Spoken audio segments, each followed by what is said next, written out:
ধন্যবাদ সবাইকে মাইক্রোসফট অফিসের প্রথম টিউটোরিয়ালটি দেখার জন্য। তো আজকে আমি যে বিষয়টা দেখাবো সেটা হচ্ছে ফন্ট, মানে ফন্ট নিয়ে আপনার আহ, যে ধরনের কাজ হয় সেগুলো আজকে আমি আপনাদেরকে দেখাবো। তো ফন্ট নিয়ে কাজ করতে গেলে প্রথমে আপনি দেখেন যেটা হচ্ছে ফন্ট নেম। আজকে মূলত এই অংশটা নিয়ে কাজ করব। তো এখানকার প্রথমটা হচ্ছে ফন্ট নেম, মানে হচ্ছে আপনি আপনার এন্টায়ার ডকুমেন্টে কি ফন্টটা ইউজ করতে চাচ্ছেন। তো ফন্ট নিয়ে কথা বললে আসলে মূলত কিছু স্পেসিফিক ফন্ট আসে, যেমন এখানে বর্তমানে আছে ডিফল্ট ভাবে দেওয়া আছে হচ্ছে কালিব্রি কালিব্রি বডি, এটা হচ্ছে ডিফল্ট আছে। এটা অনেক ক্লায়েন্ট ইউজ করে। তারপরে আমরা আরো কিছু নাম বলতে পারি, সেটা হচ্ছে যেগুলো হচ্ছে প্রফেশনাল, যেগুলো বেশি লাগে কাজে, সেটা আমি আপনাদেরকে বলতেছি। তারপরে নেক্সট আপনার আসতে পারে হচ্ছে আরিয়াল, তারপরে আসতে পারে হচ্ছে টাইমস নিউ রোমান। এই তিনটা হচ্ছে মূলত সবচাইতে বেশি কাজে লাগে, সবচাইতে বেশি কাজে লাগে অনলাইনে কাজ করতে গেলে।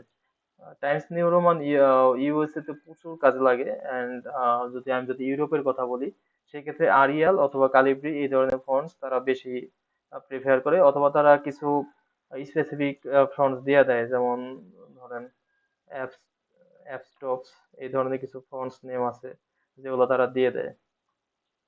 অথবা এখান থেকে আমি দেখাই কিছু প্রিভিয়াস ফন্টস, লাইক এই যে অ্যাপটস যেটা বলছি আমি, গ্যারামন্ড, তাহমা, এই ধরনের ফন্ট গুলো হচ্ছে বেশি ইউজ হয় এখানে, যেগুলো আছে recently use Times New Roman, Arial, Garamond, Aptos, এগুলো হচ্ছে বেশি ইউজ হয়। তারপরে আরো কিছু ফন্টস ইউজ হয়, লাইক আমি যেগুলো ইউজ করি, লাইক আমি রোবোটো অনেক বেশি ইউজ করি। দেন হচ্ছে মিনিয়ন, মিনিয়ন প্রো, এইটাও আমি অনেক বেশি ইউজ করি। মিনিয়ন প্রো এবং টাইমস নিউ রোমান অনেকটা একই রকম। তো আমি আপনাদেরকে ফন্টস গুলা চেঞ্জ করে দেখাচ্ছি। এটা তো কালিব্রি সিলেক্ট করাই আছে। আরিয়াল, আমি এখান থেকে আপনাদেরকে আরিয়াল দেখাচ্ছি। এটা করার কারণে আপনারা পার্থক্যটা বুঝতে পারবেন। আরিয়াল, এটা হচ্ছে টাইমস নিউ রোমান, এটাকে আমরা টাইমস নিউ রোমান সিলেক্ট করে দিলাম। এটাকে আমরা রোবোটো দেই, রোবোটো ফন্টসটা এটার মধ্যে নেই ইনস্টল করা, ওকে সমস্যা নেই, রোবোটো। আর এটার মধ্যে হচ্ছে Minions Pro, sorry, Minion Pro. Minion প্রোটাও অনেকটাই টাইমস নিউ রোমানের মতোই, আপনি একটু লক্ষ্য করলেই দেখতে পারবেন, অনেকটাই টাইমস নিউ রোমানের মতো। তো এবার আসে হচ্ছে সাইজ। সাইজ কি হবে ফন্টের? তো সাইজ মূলত আপনি এখান থেকে চেঞ্জ করতে পারবেন, অথবা কিবোর্ডে কিছু কমান্ড আছে যেখান থেকে আপনি সিলেক্ট ছোট বড় করতে পারবেন, লাইক কন্ট্রোল দিয়ে, আপনি যদি থার্ড ব্র্যাকেট অথবা সেকেন্ড ব্র্যাকেট এগুলো এটা ইউজ করেন কিবোর্ড থেকে, সেক্ষেত্রে আপনি ফন্ট সাইজটা কমাতে বাড়াতে পারবেন। তো ফন্ট সাইজটা হচ্ছে আপনি মূলত কাজে লাগে হচ্ছে আমাদের 11 সাইজটাই বেশি কাজে লাগে। 11 অথবা 12, এটা হচ্ছে স্ট্যান্ডার্ড সাইজ। আর হচ্ছে 11টা স্ট্যান্ডার্ড সাইজ হবে। আর আপনি হেডিংটা একটু বড় রাখতে পারবেন, এটাকে যদি আমরা হেডিং ধরি, যে এটা আমার ডকুমেন্টের টাইটেল অথবা হেডিং, সেক্ষেত্রে আপনি ফন্ট সাইজটা আর একটু বড় রাখতে পারেন, 16তে রাখতে পারেন, 16তে রাখতে পারেন। ওকে, 16। এখান থেকেও আপনি ছোট বড় করতে পারবেন এই বাটনের মাধ্যমে। ওকে, তো আপনারা লক্ষ্য করছেন হয়তোবা আমি এটাকে বোল্ড করে নিয়েছি। এটা হচ্ছে বোল্ড বাটন, এটা আপনি কন্ট্রোল বি চেপেও করতে পারেন কিবোর্ড থেকে। এটা হচ্ছে বোল্ডের কাজ গেল। সাধারণত টাইটেলটা বোল্ড করতে পারেন। দেন হচ্ছে আপনার আসতেছে হচ্ছে আহ ইটালিক। ইটালিকটা সাধারণত টাইটেলটা ইটালিক থাকে না, তারপর দেখার জন্য দেখাচ্ছি। এটা হচ্ছে ইটালিক, এটার শর্টকাট কি হচ্ছে control I. Control I press করলে আপনার হচ্ছে এটা ইটালিক হবে। ওকে, দেন আসি হচ্ছে আপনার আন্ডারলাইন। আন্ডারলাইন হচ্ছে কন্ট্রোল ইউ, অথবা এখান থেকে আপনার জাস্ট সিম্পলি সিলেক্ট করে করতে পারেন, অথবা এখানে আপনার এটা সিলেক্ট করলে দেখেন এখানে আরেকটু ইয়া ভাবে চলে আসছে, এখান থেকে আপনি এটা করতে পারেন। ওকে, দেন এটা হচ্ছে স্ট্রাইক থ্রো, লাইক আপনি কোনো কিছুর উপর যদি স্ট্রাইক থ্রো দিতে চান, মানে লাইক টাইমস নিউ রোমানটা আমি ডিলিট করে দিব, হ্যাঁ, মানে আমার ক্লায়েন্টকে বোঝার জন্য যে আমি এটা ডিলিট করছি। তো সেই ক্ষেত্রে আপনি পুরোপুরি এখান থেকে যদি আমি যদি ব্যাক স্পেস চাপি, এটা কিন্তু নাই হয়ে গেল। নাই হয়ে গেলে ক্লায়েন্ট কিভাবে বুঝবে যে আমি কি ডিলিট করেছি? তো এখান থেকে আমি যেটা করতে পারি, এখান থেকে আমি এইভাবে দিয়ে দিতে পারি যে এইটা এখানে থাকবে না। তো এটার কাজ হচ্ছে কি স্ট্রাইক থ্রো। ওকে, দেন এটা হচ্ছে সাবস্ক্রিপ্ট সুপারস্ক্রিপ্ট। সাবস্ক্রিপ্ট হচ্ছে যদি কোনো কিছুর নিচের দিকে আপনি কোনো কিছু লিখতে চান, লাইক এস এর নিচে আমি ওয়ান লিখবো, এই যে এটা হচ্ছে সাবস্ক্রিপ্ট। আর সুপারস্ক্রিপ্টটা হচ্ছে অনেকটা আহ, কি বলে ওই আমাদের ম্যাথমেটিক্স এর সময় কাজে লাগে না, one two square, three square বা থ্রি কিউব, এই ধরনের কাজের জন্য। এটা সিলেক্ট করে সিম্পলি জাস্ট যা প্রেস করবেন ওইটা ওইটার হিসেবে আহ, লেখা হবে। দেন আপনি এটা আবার আনসিলেক্ট ডিসিলেক্ট করে আবার এখানে কাজ করতে পারেন। ওকে, সাবস্ক্রিপ্ট সুপারস্ক্রিপ্ট গেল। দেন এটা হচ্ছে আপনার টেক্সট ইফেক্ট।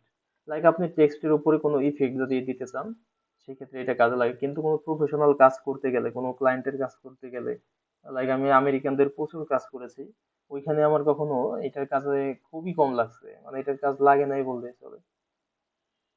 তবে এখানে অনেক সুন্দর সুন্দর ডিজাইন আছে, কিন্তু ক্লায়েন্টরা যখন কোনো প্রফেশনাল ডকুমেন্টস দেয় তারা আসলে এই ধরনের ইয়াগুলা পছন্দ করে না।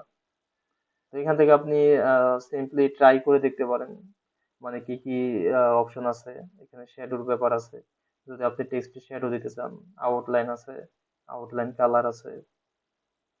মানে এখানে মূলত ডিজাইন নিয়ে সবকিছুই আছে। একটা টেক্সটকে আপনি কিভাবে সুন্দর করতে পারেন সবকিছুই আছে। কিন্তু এটা অতটা কাজে লাগে না আসলে, খুবই কম কাজে লাগে। দেন আপনার আছে হচ্ছে হাইলাইট। অনেক সময় হয় না কোনো টেক্সট একটু হাইলাইট করে দেখাইতে, যেমন টাইমস নিউ রোমান, আমি যাচ্ছি নিউ নোমানটা নিউটাকে একটু হাইলাইট করতে। তো এখান থেকে আপনি সিম্পলি একটা টেক্সট দিয়ে কালার দিয়ে হাইলাইট করে দিবেন। তারপর আছে হচ্ছে ফন্টস কালার। ফন্টস কালারটা হচ্ছে মূলত ব্ল্যাকই ডিফল্ট হিসেবে থাকে। তো আপনি চাইলে এখান থেকে যে কোনো কালার এখান থেকে সিলেক্ট করতে পারেন, অথবা আপনি কালার এখান থেকে তৈরিও করতে পারেন। এখানে মোর কালার আছে, এখানে গিয়ে আপনার আরো হিউজ রিসোর্স আছে কালারের, আপনার যেটা ভালো লাগে সিলেক্ট করে দিতে পারেন। অথবা এখানে কাস্টমস কালার আছে, যদি ক্লায়েন্ট আপনাকে কালারের কোড দেয়, হেক্সা কোড যদি দেয়, তাহলে আপনি এখানে কোড দিবেন। কোড দিয়ে ওকে দিলে পরে এখানে আপনার চলে আসবে, ওই কালারটা চলে আসবে। তারপরে কালার এখানে আছে আরেকটা হচ্ছে গ্রেডিয়েন্ট। যদি আপনি কালারের উপরে যদি কোনো গ্রেডিয়েন্ট ইউজ করতে চান, গ্রেডিয়েন্টটা দেখানোর জন্য আপনাকে হচ্ছে এটাকে একটু আমি আরো একটু বড় করে দিই। এটাকে আমি ফন্ট সাইজটা 60 দিয়ে দিই। 60 দিয়ে এখন যদি আমি এখানে গ্রেডিয়েন্ট ইউজ করি,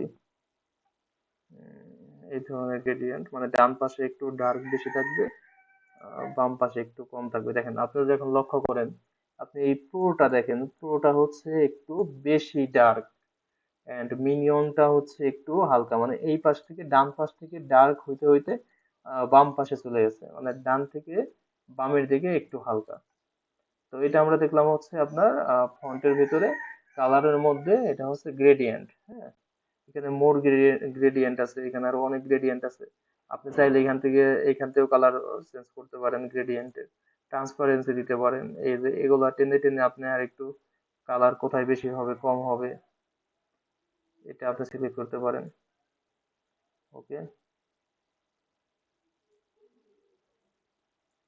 তো এইভাবে আপনি গ্রেডিয়েন্টটা সিলেক্ট করে দিতে পারেন নিজের মন মতো করে। ওকে, নিজের মন মতো করে না আসলে, তো তখন যখন আপনি কারোর জন্য কাজ করবেন না, আসলে তার মন মতো করতে হবে। তখন তো আপনার আমার মন মতো কাজ করলে হবে না।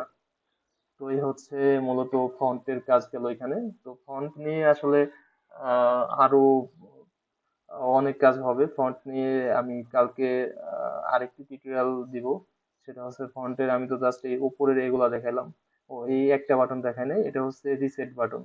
রিসেট বলতে আমি যে এই যে যে এখানে যে এইটার মধ্যে আমি বোল্ড করলাম, কালার করলাম, ইটালিক করলাম, আন্ডারলাইন করলাম, তো সবকিছু কাটার জন্য হচ্ছে এটা সিলেক্ট করলে আবার সেই প্রথমে যে কালিব্রি ছিল, কালিব্রি চলে আসলো।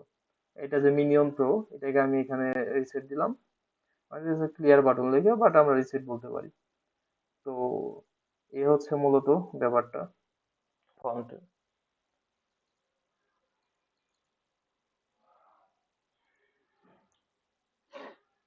এটা ক্লিয়ার, এটা দিলে হচ্ছে ফরম্যাটিং সব ক্লিয়ার হয়ে যাবে আসলে।